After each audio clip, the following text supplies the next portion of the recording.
Welcome to What a Creep, the show with Margot Donahue and Sonia Mansfield talking about creeps from the past to the present. This is your quick guide to the biggest creeps, jerks, assholes, and losers, the best of the worst. From two nice ladies who want the world to be a little less creepy.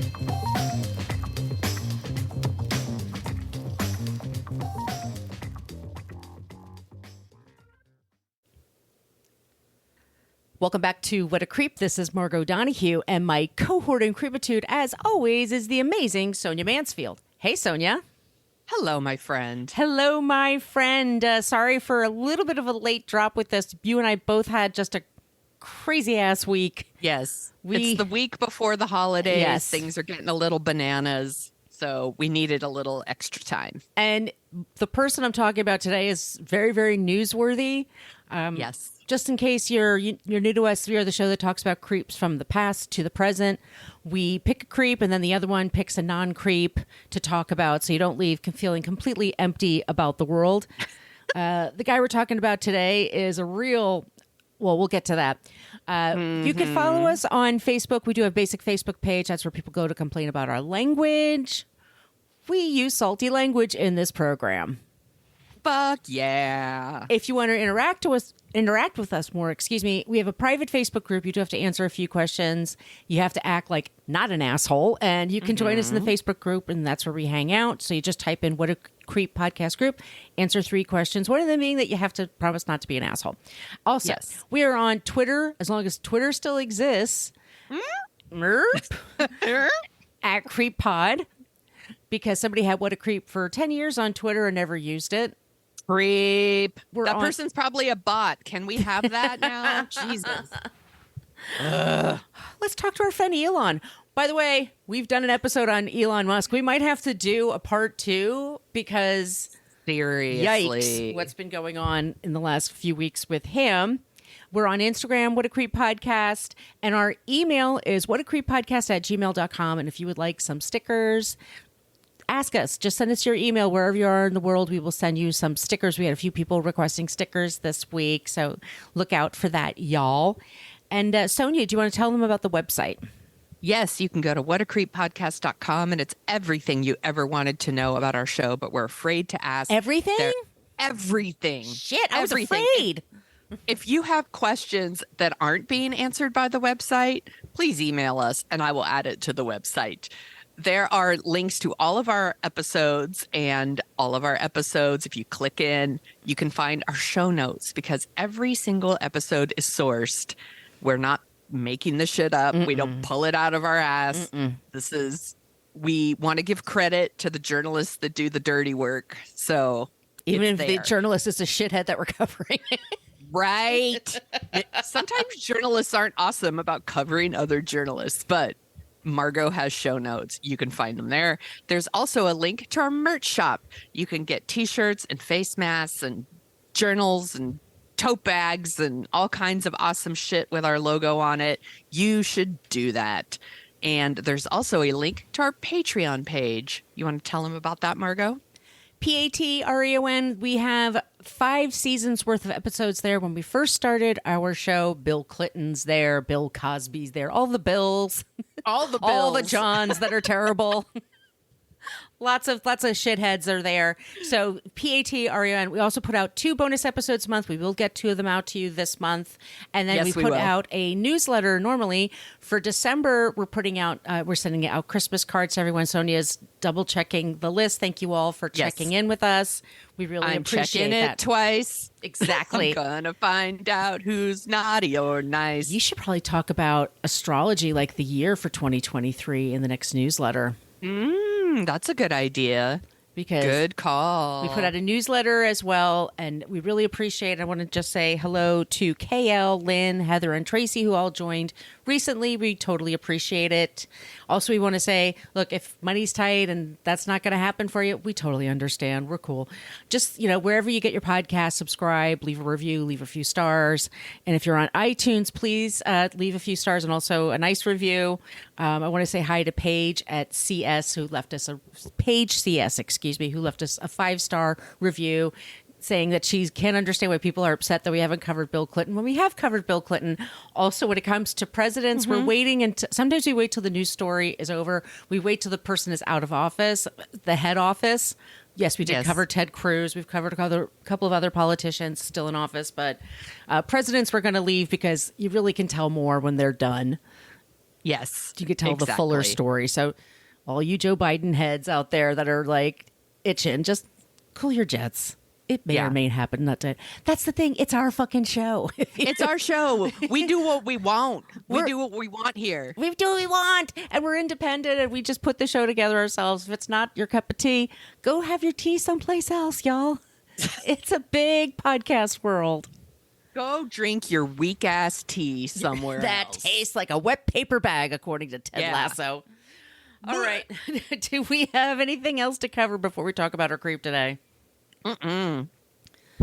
Sonia, this one is almost 20 years in the making. You're not going to believe this. This is personal. Like Jaws the Revenge, this one's personal. Yes, like Jaws the Revenge. Our first Jaws the Revenge reference on this podcast ever. Yes. Do you know who Matt Taibbi is? Yes. Okay. I know of him, but not as well as you. Well, what do you know about him? He's a prick. Well, he's a famous journalist. He's about our age. He's been very successful in his career. And he has that style that's like Hunter S. Thompson, excuse me. I always say Tompkins, like Paul F. Tompkins, but it's Hunter S. Thompson. And it's that radical, loud, big dick to the wall, and or nail your dick in the dirt and energy. Like that's what he likes to do.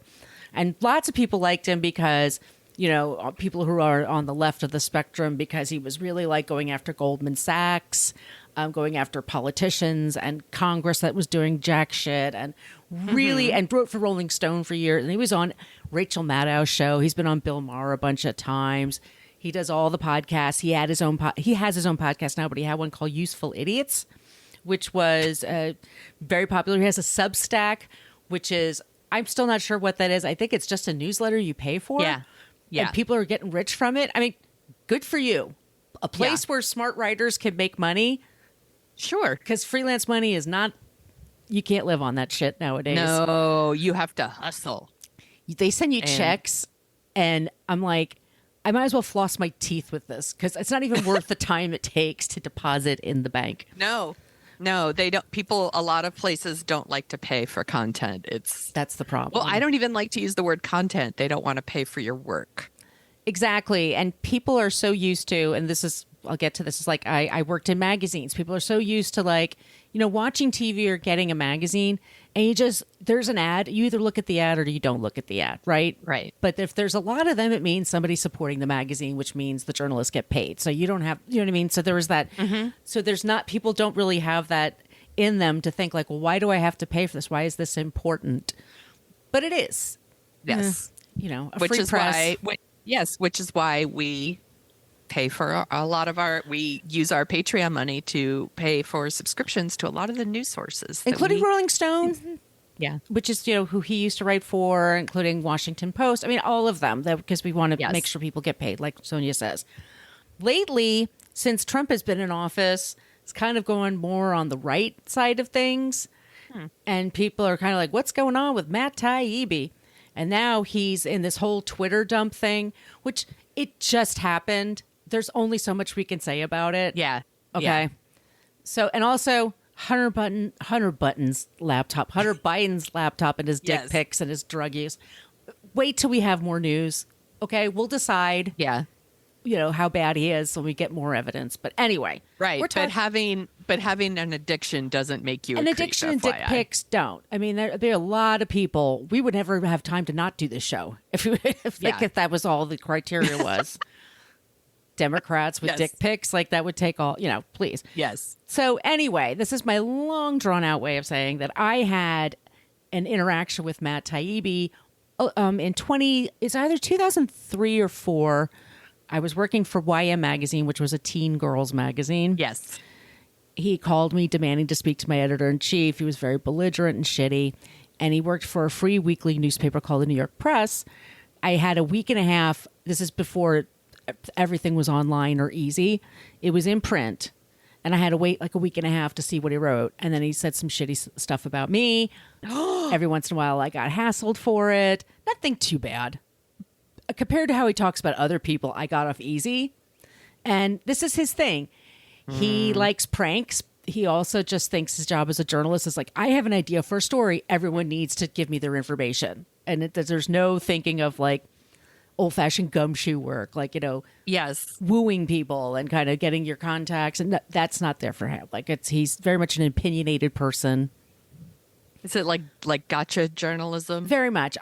Yes. Okay. It fucking got to me. Like, he got me, Yeah. and he lied. He's a liar. I'm going to say this. Yeah. He fucking lied about me. So when other people say he lied about them when he puts their quotes in his stories, I could tell you, yeah, that tracks. That tracks. That fucking Yeah. tracks. Okay. So let me read this quick intro, and then we'll get into the story about Matt Taibbi. Okay, and I just want to say, you come for Margot, you come for me. I'll cut you. That's why we're friends. That's right. You fuck with one of us, you're fucking with the both of us. That's right. Fuck around, find out. That's my motto for 2023. One of us is the fuck around and the other one is the find out. Yep. Matt Taibbi is a journalist who has been described as a firebrand and whose writing is reminiscent of Gonzo-style writer Hunter S. Jesus. Thompson. Ay, ay, ay. Worshipped by white boys since the 1960s. In the 1990s, Taibbi helped uncover corruption in Moscow with the paper The Exile, which he wrote with former friend and super duper creep Mark Ames. We'll probably have to talk about him one day. Wait for that, Sonia. Mm-hmm. As a New York-based freelancer, he went from a mouthy opinion writer, became a mouthy opinion writer for the alternative weekly New York Press, and then from there he went to Rolling Stone, winning several awards for excellence in reporting. Featured everywhere from Rachel Maddow's show on NBC, Bill Maher on HBO, Late Night with Seth Meyers, Daily Show. Many people on the left like to claim him as theirs, who spoke the truth with bravado. And also he had several best-selling books. And he wrote about the financial shenanigans of Goldman Sachs, the idiocy of Congress. He's followed several campaigns. One of them I'll show you. He followed the 2004 campaign, and it was called Spanking the Donkey. That poor donkey. He's a pretty funny writer sometimes. Somewhere around 2016, he started realizing that he's like, the media is dividing Americans. He has a popular Substack and rakes in millions just from that. And this is the dream of any writer. But he seems now to have switched from fighting the power and fighting corruption to fawning over billionaires and power-mad lunatics like Vladimir Putin. He doesn't think Putin invaded Ukraine. Cool. Right. There's pretty strong evidence that he has, but okay. I think so, sure. but okay. He now writes about Trump being a victim of the press. LOL. And that people hate him for no real reason. Recently, he was a part of the big Twitter reveal with former past creep. Once again, he is in that episode's evergreen. It's always going to be there, Elon Musk. Yes. Because we have to have an Elon Musk there. He is garbage. He also spoke out against white privilege. He spoke out against a lot of trans. He thinks Matt Walsh, who did the anti-trans movie, is hilarious. So what did he Power does corrupt people. Power and corrupts people. Clearly, that is what happened here. Why does he feel like a victim of woke culture? We will get into that today. I also talk to you about, I had an encounter with him and his shitty journalism. He maligned me in a column, and this is the funny thing. It was from the New York Press, which doesn't exist anymore, and it went out of business years ago. Turns out it was bought by somebody else, and they put all of his old articles there. So I did some digging around, and I found the article that he wrote, and that he called me and demanded to speak to my editor-in-chief on a late Friday afternoon. We'll get into more of those details, but fuck this guy. So we'll read from that, okay? All right. Trigger warnings, drug use, and sexual assault. These are my sources. Hang on. New York Magazine, 2021. Washington Post, another Washington Post. Twitter feed from Jill Filipovich. Yahoo News, Matt Taibbi's Wikipedia, Matt Taibbi's Substack. The Hill, his book, Hate Inc., his book, Insane Clown President, his book, The Great Derangement. I didn't read them all, but I read through them. Yeah. You know what I mean? Yes. The book, Mark Ames and Matt Taibbi, The Exile Story, Sex, Drugs, and Libel in the New Russia. Jack Dorsey on Twitter, Newsweek, Rolling Stone, Huffington Post, Chicago Reader, 2 of those, A Web in the Archives, Vanity Fair, The New York Observer, and The New York Press. So I've done a bit of research. I also went on YouTube and saw him with a bunch of interviews, one of them being with Ben Shapiro, who he just explained to him how the left has no sense of humor. It's the right people that are really funny right now. And Ben Shapiro does this. Yes, you're right. You're right. Because he's such a dweeb. That's ridiculous, but okay. Matt Taibbi was born March 2nd, 1970s. I think that makes him a Pisces. He was adopted, and he was raised in Massachusetts. His father was a TV journalist, and then his parents split up, and he was basically raised by his mother. I think he has kind of a awkward, like a lot of people who go through divorce homes, they have an awkward relationship with their parents. It is what it is. He was very smart, but always kind of a troublemaker, always kind of a sourpuss. He's always like, a bit of a misanthrope. Okay. He goes to Bard College and then he goes to NYU. Or was it the other way around? Anyway, he went to those universities. And he's very tall. And at one point he played for the Mongolian basketball team. And he was random. He was known as the Mongolian Rodman by the local press, and he has pictures to prove it. Mongolian Rodman. All right. Okay. So he eventually moves to Russia, and because he's sick of America. He thinks America's boring and journalism is boring in America. We're so boring here. Boring.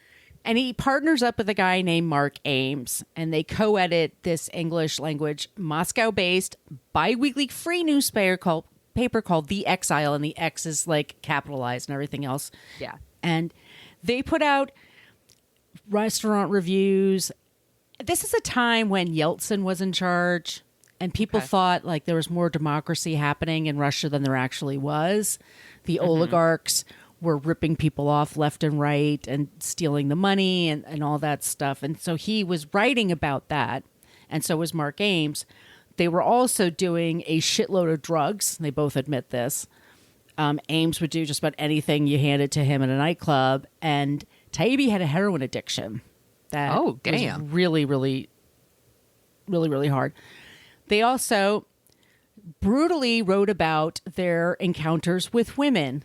They love to talk about Russian women and their big melon-sized tits, the way that you can't, women in Russia, and mainly this is Mark Ames. Let me say this. Mark Ames mainly is the person that says, that starts a lot of the sexual stuff.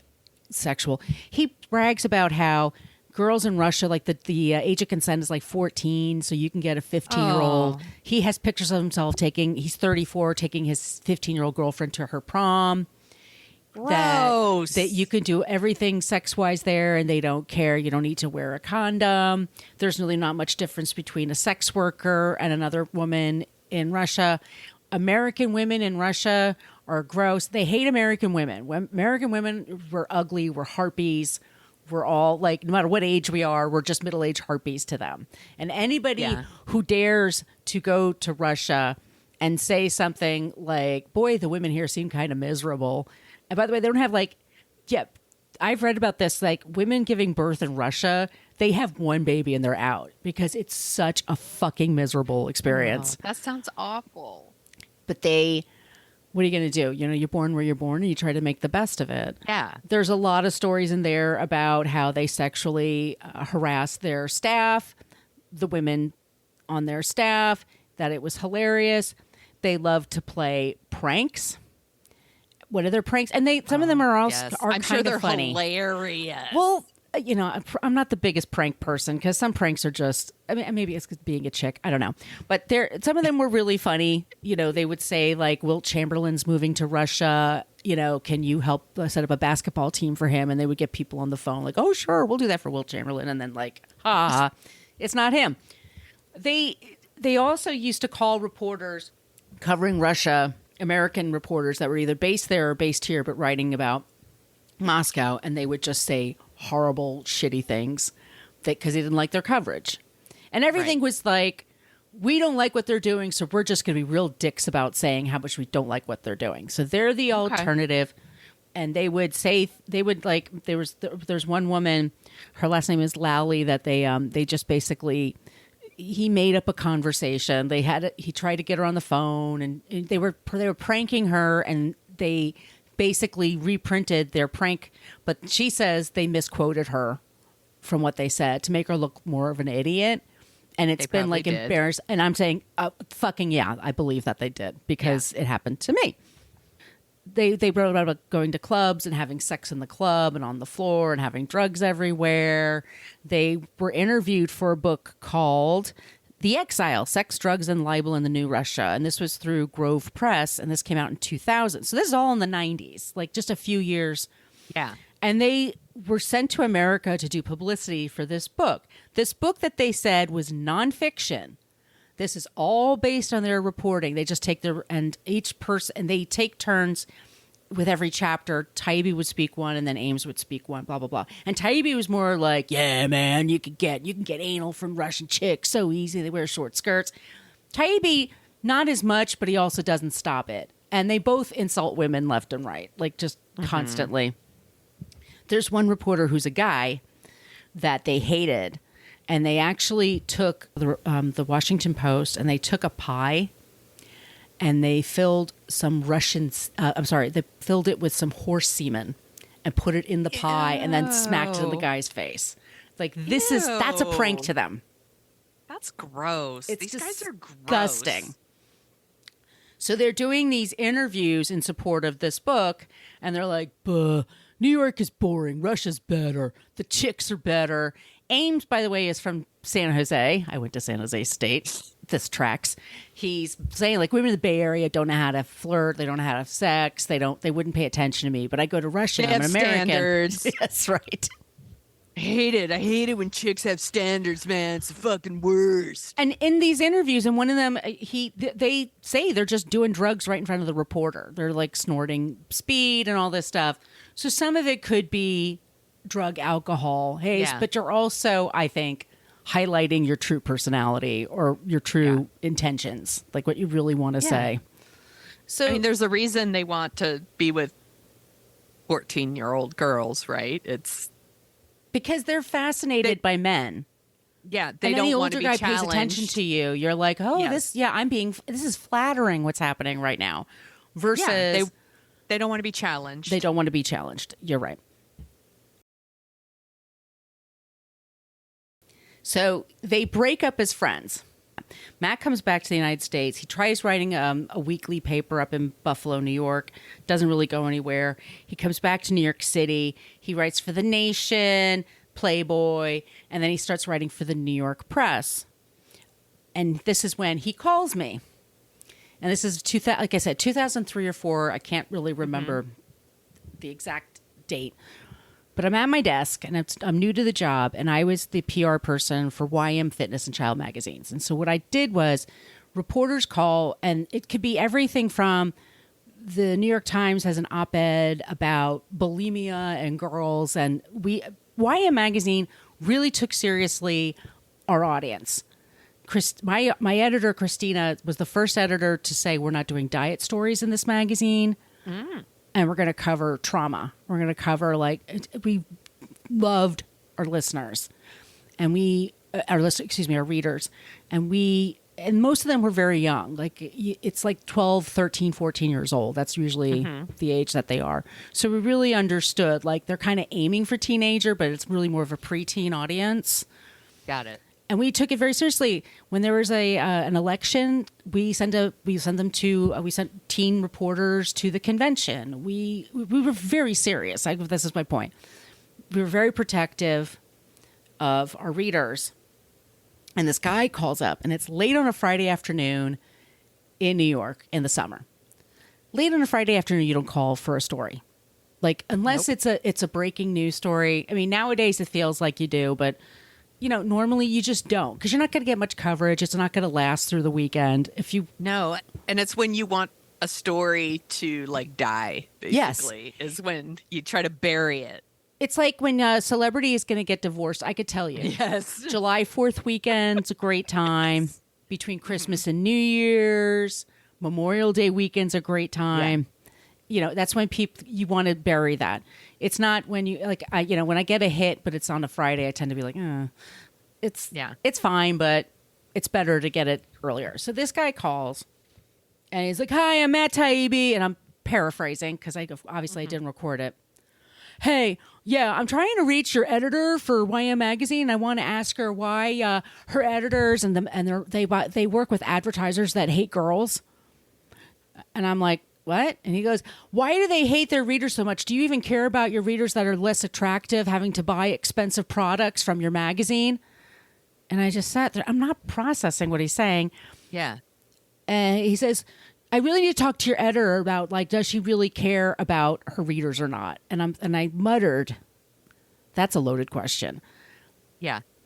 And I shouldn't have, because nothing's off the record, really. I mean, but I said, in your defense, it is a loaded question. it's a loaded question. I mean, it's when did you stop beating your wife kind of thing, right? Yes, it's just not. Exactly. So I said, "Well, you have to email me." So I don't want to email you. I've been trying to get in touch with your editor. I'm calling everybody's desk at YM. Nobody's answering. And I said, "It's Friday. They're gone for the weekend, or they're busy." And I said, "If you email me and it's important," and I didn't know what I said. And I'm like, "Who are you with? What is the story? What's it about?" That's my job. So that my editor-in-chief doesn't pick up the phone and get Right. And it's everything from that to, like, we're Good Morning America. We would want to do a fashion segment. My job is to make all that happen so they don't have to worry about it, Yes. And my editor-in-chief got a lot of shit when she did her "let's not do diet stories anymore," because there were people that were just, I don't know, because people are assholes. And she, Well, now teenagers are going to get fat. yeah. They were just like, "Don't you care about their health?" or what, it was sounded like that. And I loved her very much, but she wasn't the best interview. She was a little stiff. So she needed, like, me to kind of work things with her. I'm sorry, Christina, if you hear this, but she knows. Anyway, he's badgering me.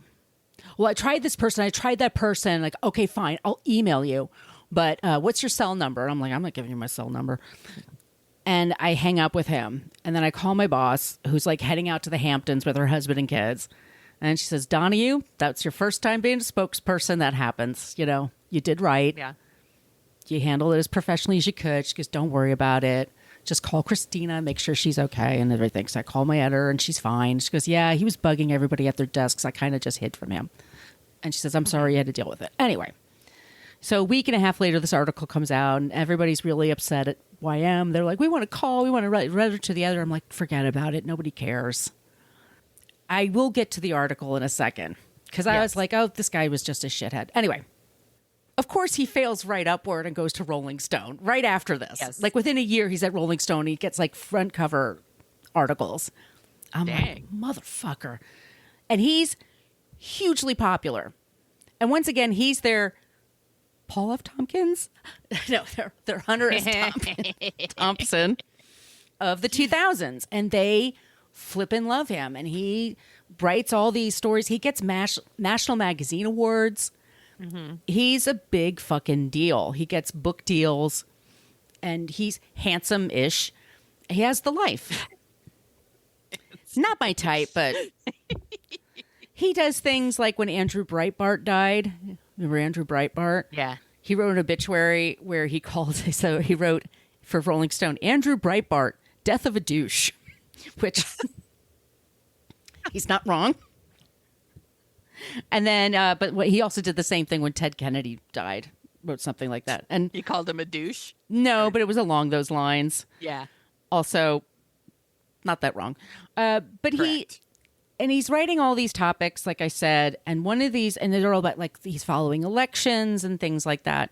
And in 2017, so 2010, excuse me, there's an interview, and because he's really getting popular, it's been 6 years, he's winning all these awards, and Vanity Fair magazine goes back, and they're like, is this the same guy from The Exile, that Russian paper that used to brag about having sex workers in the office and all this shit? And so the reporter buys the book off Amazon or whatever, it's in paperback, some cheap paperback, and flips through it, and it is repulsive what these guys did. It is fucking terrible. Once again, I have all the links there. He calls Matt Taibbi. Taibbi won't answer the phone, doesn't know why he wants to interview him. He's really upset. He gets very defensive. Not so fun, is it, Matt? No. How dare you call me on a Friday afternoon and demand quotes? I need a quote now. The reporter's like, let's go out to lunch. I'm going to do a story about this. I want to hear your side. Which is the proper, and this is what my favorite boss always said when it comes to coverage. She said, I want it to be fair and I want it to be accurate. If it's that, I can handle it. You know, fair, sure. That's maybe a wobbly term, but I agree with that. So this reporter is saying, we're going to do a story. It's going to come out in a few months. I'm going to do my research. Meet me for lunch. And Taibbi's going back and forth, and he finally shows up and agrees to it. And the reporter shows up late. He doesn't say how late he was, which is... So Taibbi is already in a bad mood. And he starts questioning him about, what did you write when you were there? Do you take any of this back? You know, you're married now. Like, what? You know, how do you feel about women? Taibbi throws a fucking fit, throws his coffee in this guy's face, and storms out of the restaurant. Damn. And then they leave the restaurant, and the guy's trying to reason with him, and Taibbi won't have it. So then the guy turns around to go back to his office 4 Times Square, and all of a sudden it appears like he's following Matt Taibbi, but he's not. He's just trying to go back to his office. But Taibbi's like, and very tall, like I said, and really threatening this guy, like, what the fuck are you doing? You're following me, aren't you? And just screaming and just acting like a total goddamn lunatic. This article comes out, doesn't change anything. Like, he's still book deals. Right. This is back when people read Vanity Fair. Like, but okay. So he still writes books, still appears on TV. He's getting more and more famous. And then he writes a book called I Can't Breathe in 2017. And it's about Eric Garner in Staten Island, who was choked to death by a police officer over cigarettes. Yeah, it's so fucked up. It's super fucked up.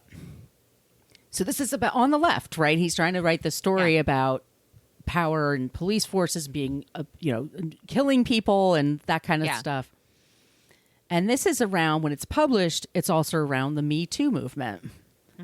So reporters are kind of going, hey, you know that guy that you're talking like he's the big savior, white savior of people and fighting for the little guy? He's a sexist shithead. And they start going back to the old stories. And one woman in particular says he printed an interview that he said a conversation that we had. She goes, he made it up. This is not true. And I was stalked for years over this. And Taibbi actually says, I'm sorry. You know, I was younger then. I had drug problems. I don't use that language now. This is not who I am. Yeah.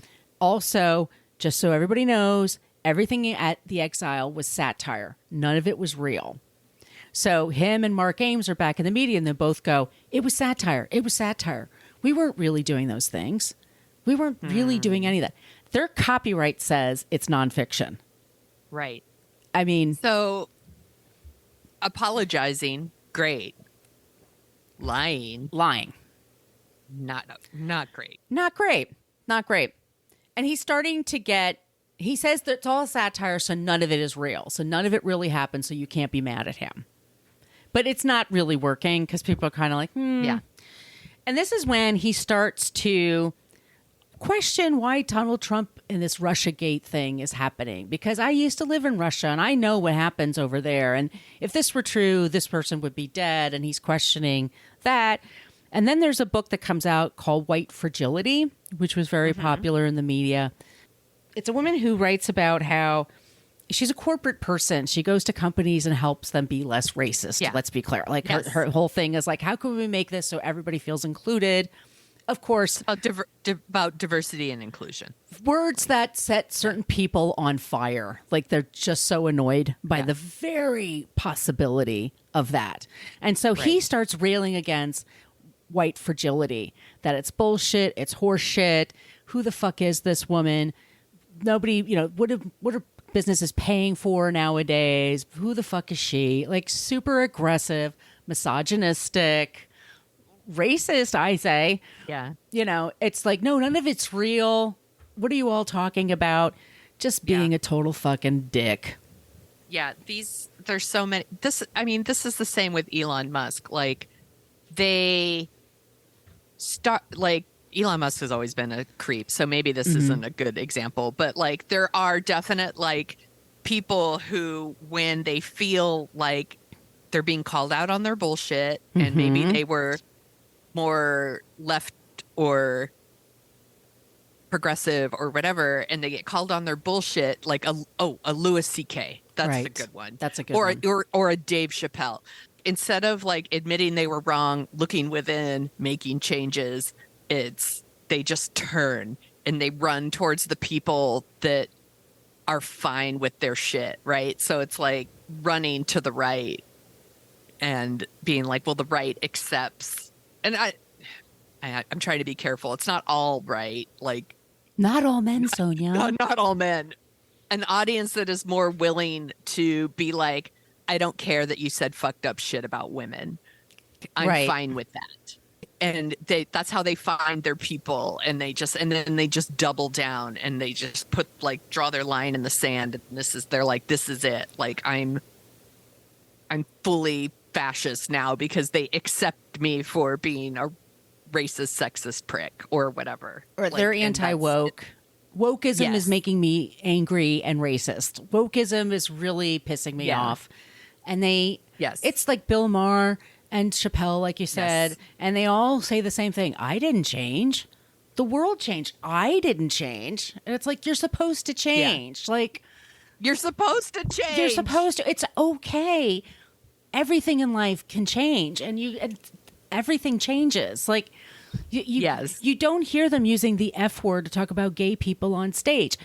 Just the word lesbian was a punchline for years. And it's the laziest, stupidest, homophobic thing ever. Do you remember, like, there used to be this joke, the joke about New York City cab drivers, and oh my God, Sonia, some of them speak a foreign language, and they're talking in that foreign language on a phone, and I don't understand it. Like, you're in New York. Like, What? And how is this I bothering you? Like, Yeah, I just can't imagine saying the world has changed and I haven't, so the world is wrong. it's narcissism. You're being myopic. That's your hill. Yes. Like, people. Anyway. That's been his thing. So, like I said, he's a cancel culture warrior now, and he hangs out with people like Barry Weiss and Andrew Sullivan and Glenn Greenwald and Ben Shapiro.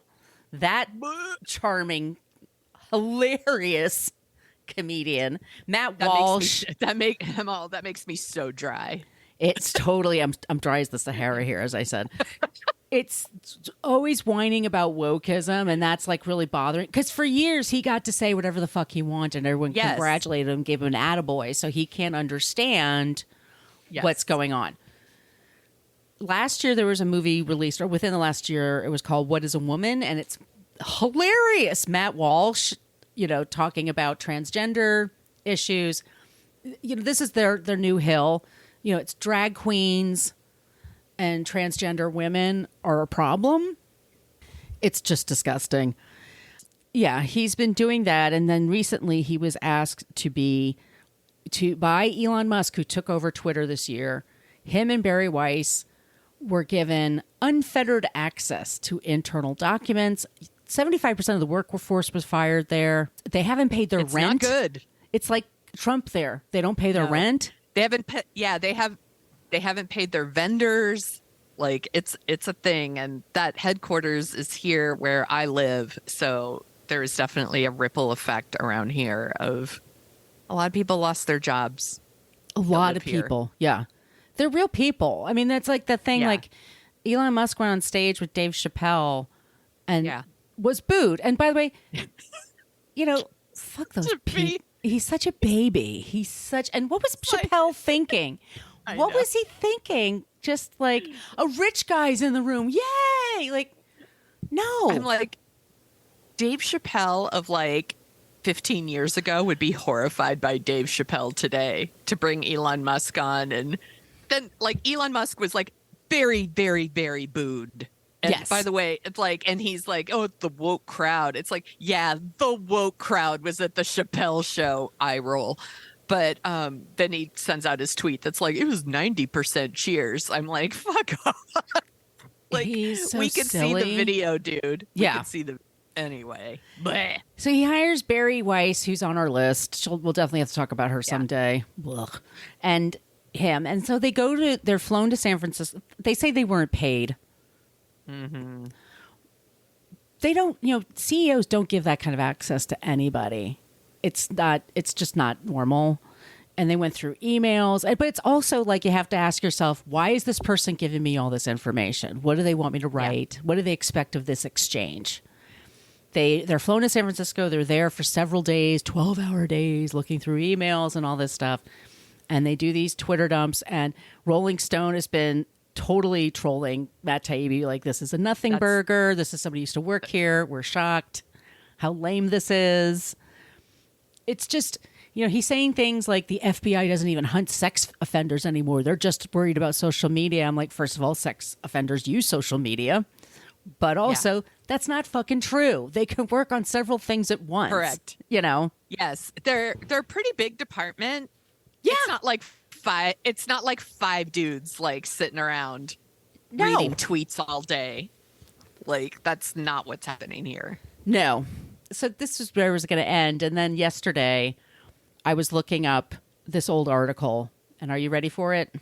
Yep. He calls on a Friday afternoon and berates me to speak to my editor-in-chief because it's really important to get a quote from her for this particular story. Ahem. Yes. The limits of imagination? Jesus Christ, he's so stupid. Okay. Wednesday night, upstate New York, zooming through a supermarket aisle, I'm looking for some kind of vegetable, but a magazine rack catches my eye. New issue of 17 on sale. The cover is a teeny-looking chick in a red strappy skirt and a blazing back-to-school issue banner.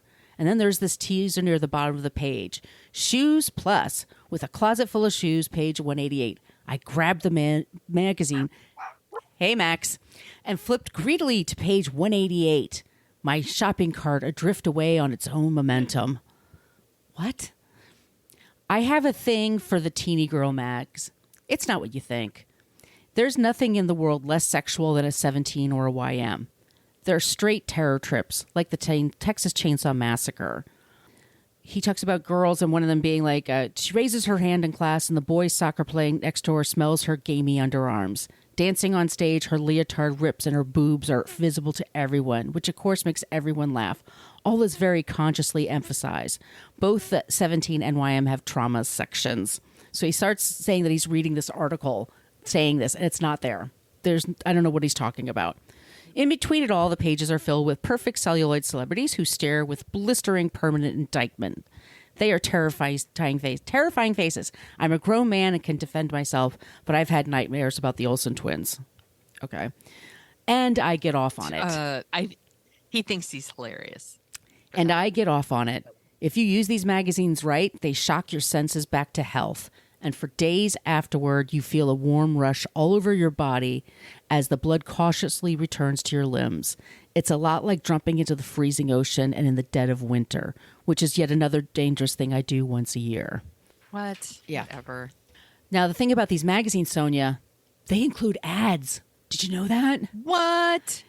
It will take you, if you do this right, it'll take you at least an hour just to reach the table of contents. It took me 90 minutes with this YM this week. You're really fucking dumb if you can't read ads for teenagers. Most of us read that shit waiting for the dentist, so it doesn't take us 90 minutes. But okay, do go on. He writes about, meanwhile, in YM magazine, readers are invited to write in the letters section after you finish your Romeo and Juliet essay. And later on, there's a diagnostic quiz that asks It's the Spark Notes. Anyway. Then they talk about different kinds of drama, like that girls happen. They write to magazines and they're like, I'm having an issue with this or I'm having an issue with that. They have quizzes. Are you a big fat cheater? 5 ways to fake totally flawless skin. And a Colgate ad on a cheat sheet. He's talking about the ads and some of the stories. He says, by the way, I make it a point to enter every contest giveaway, to put myself in the running for every conceivable product offered. Caboodle organizers, Clearly Cool tote bags, Smackers Splash and Shine lip gloss, a chance for a private shopping spree with the Warner Brothers recording artist everything for my home and hallway makeout needs. This is time consuming. There are dozens of contests at each magazine, and it can take a full 2 hours to fill out all the forms, but it has to be done. He doesn't do this. It's not funny, and it's just, what is this? Also, it doesn't have to be done, but okay. He also writes a pretend letter to YM. Dear YM, sometimes I feel so icky at school, I want to shoot everyone in sight with my father's Chinese-made SKS Type 5.56 rifle.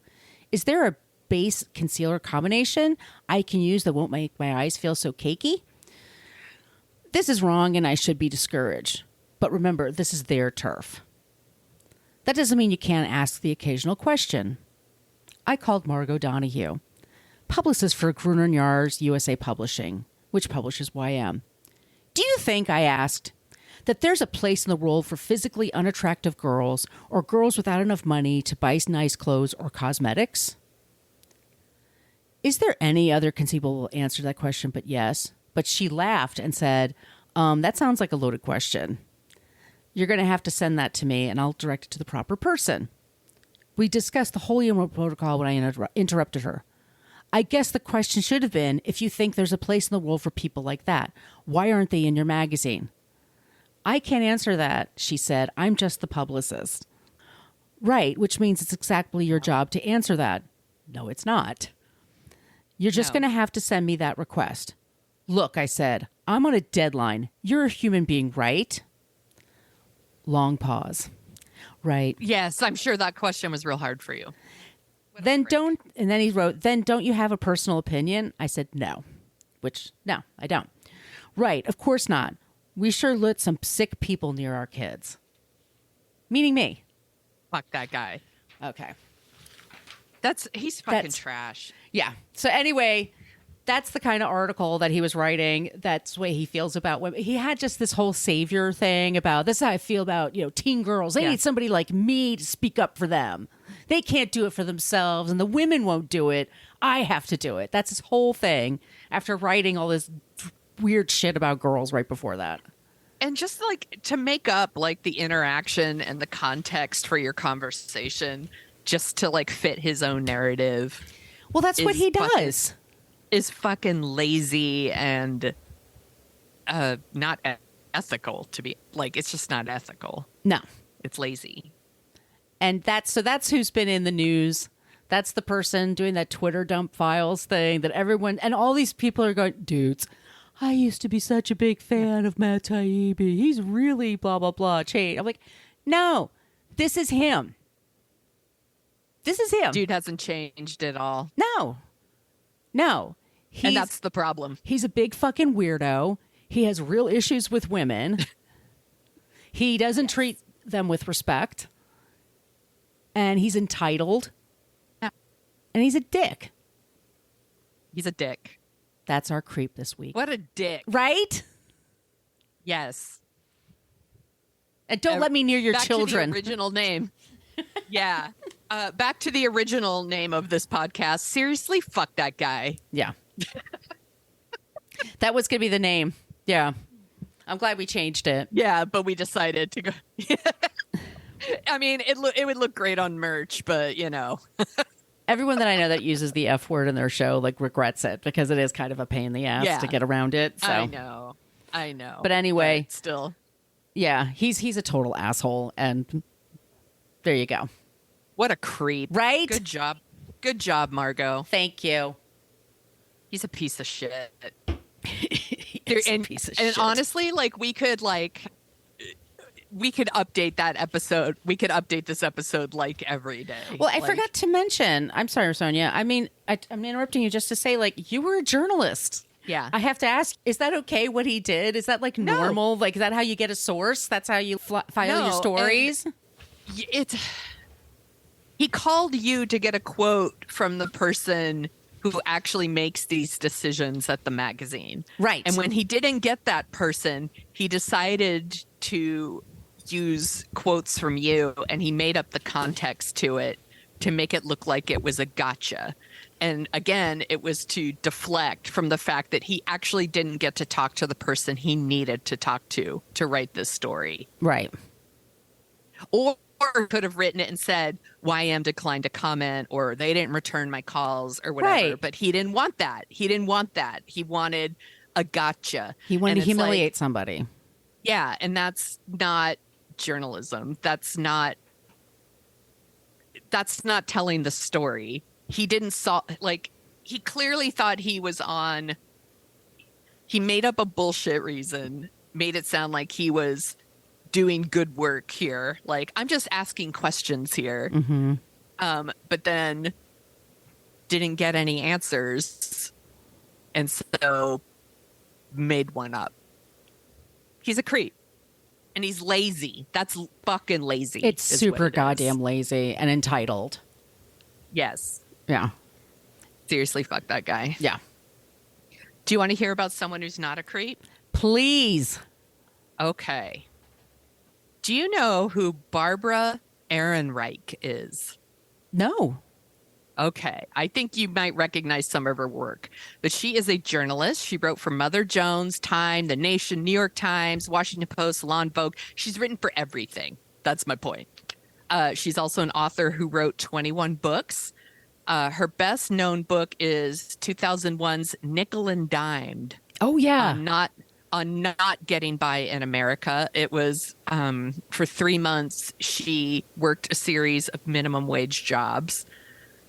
She usually wrote about like overlooked, forgotten people, like the myth of the American dream, like healthcare in America, poverty, labor, women's rights. She died this past September at 81, where she had a stroke.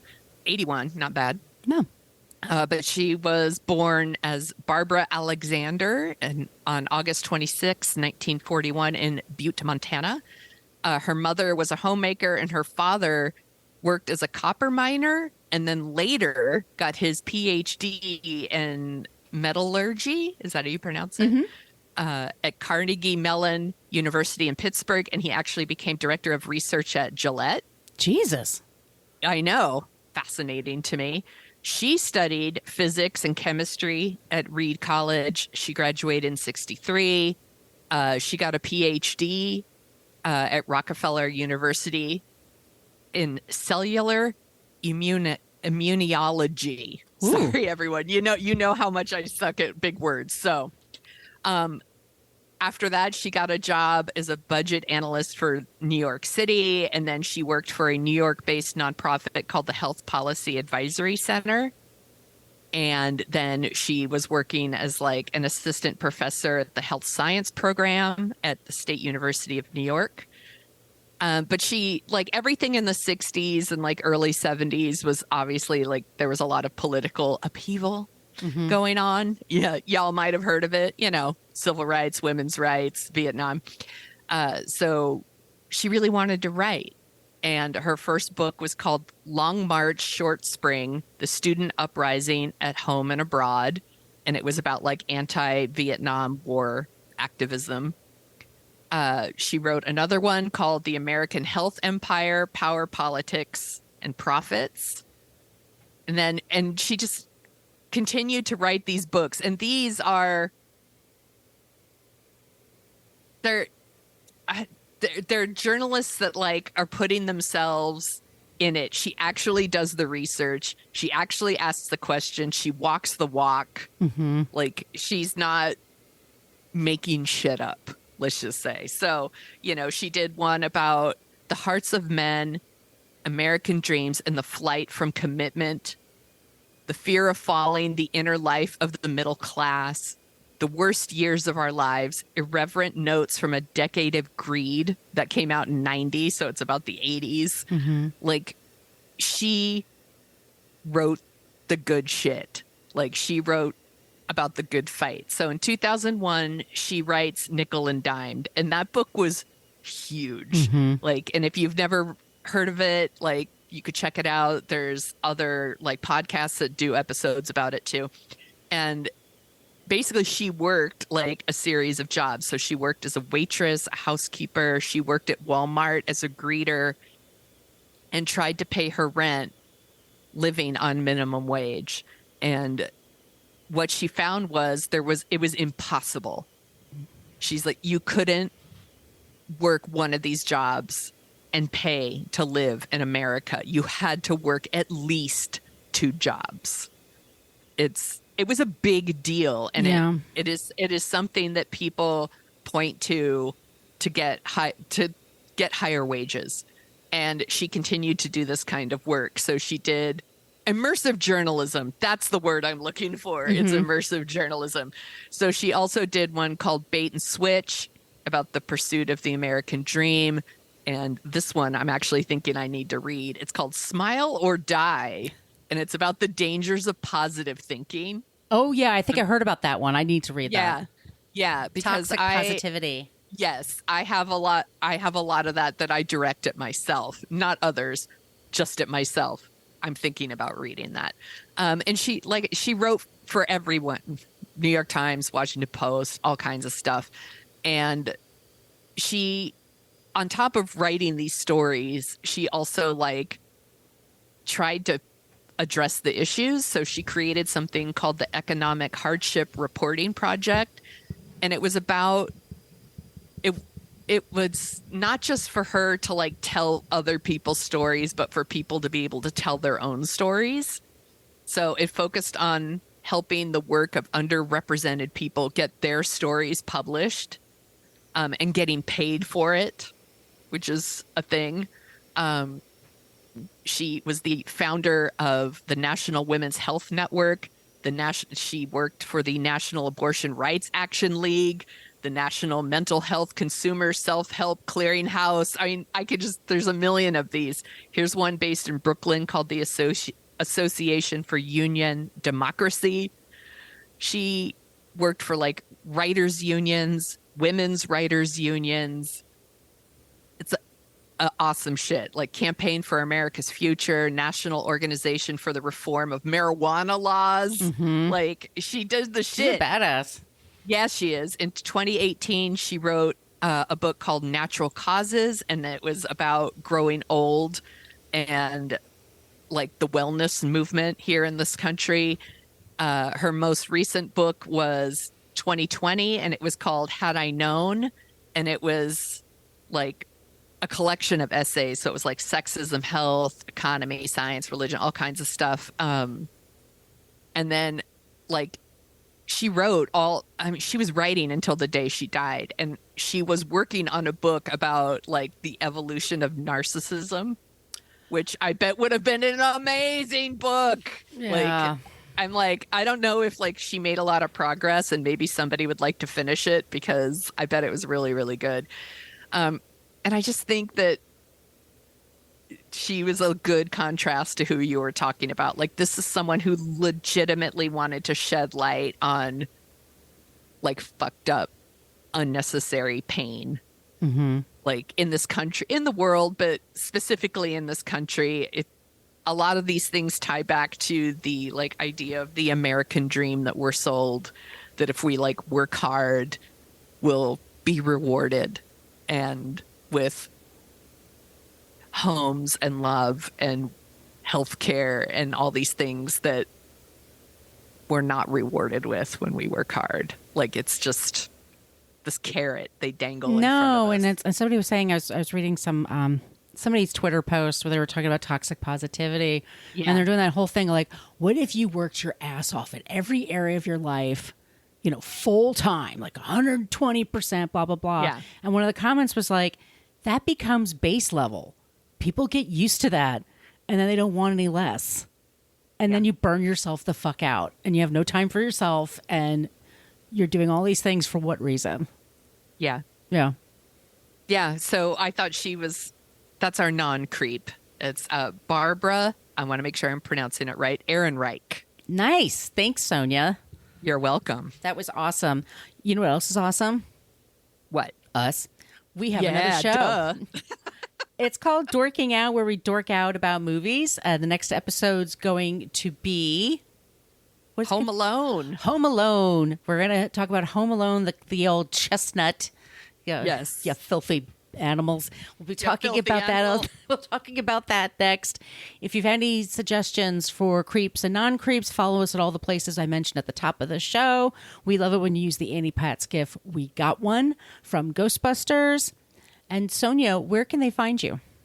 You can find me at thesoniashow.com and The Sonia Show on Twitter, Instagram, the TikTok, Hive Social. Have you been diving into Hive? Not really. Yeah, neither. But you could find me there just in case Twitter implodes. I want to make sure we're set up on the other stuff. I downloaded Post News or something. I don't know. Anyway, you could find me on all the things. Where can people find you, Margot?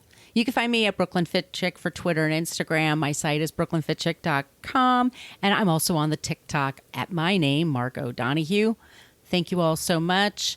We're going to still be putting out episodes. Yes. We'll be putting out our bonus eps. And we hope you all have a safe holiday season. Be good. Be kind. Don't be a creep. Be a creep. Thank you for listening to us talk about creeps. You can follow us at What a Creep Podcast on Facebook, Twitter, and Instagram. But don't follow us too closely. You can email us your creepy stories at whatacreeppodcast@gmail.com. But please keep your dick pics to yourself.